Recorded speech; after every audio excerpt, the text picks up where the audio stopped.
சட்டத்தை எழுதின அம்பேத்கர் ஒண்ணு சொன்னாரு,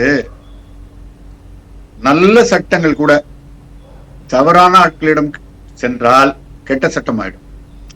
கெட்ட சட்டம் கூட நல்ல ஆட்களிடம் சென்றால் நல்ல சட்டம் ஆயிடும். அப்போ அங்க எது ஆதிக்கம் செலுத்துது? சட்டத்தை தாண்டி மனித மனம், அவருடைய அறம் சார்ந்த குணம் அங்க ஆதிக்கம் செலுத்துதுன்னு அம்பேத்கர் சொல்றார் இல்லைங்களா?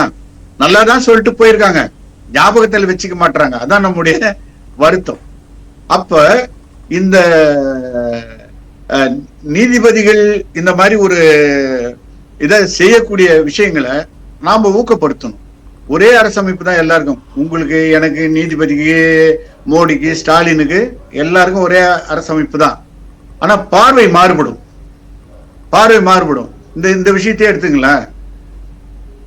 எங்களுக்கு எவ்வளவு நாள் ஆனாலும் கேட்க கூடாதுன்னு ஒரு பார்வை 5 பேருக்கு, 2 பேருக்கு 3 மாசத்துக்குள்ள நீ முடிக்கணும்னு ஒரு பார்வை, நீ உன் இஷ்டத்துக்கு அது மேல உட்கார முடியாதுன்னு ஒரு பார்வை. ஆனா ஜஸ்டிஸ் சந்துரு என்ன சொல்றாரு? 3 மாசமே அதிகம், எதுக்கு உனக்கு 3 மாசம் அவரு கேட்கிறாரு. பார்வை எப்படி ஒரு சட்டத்துக்கு மாறுபடுது பாருங்க. அதுதான் சட்டத்தினுடைய பரிணாமம்.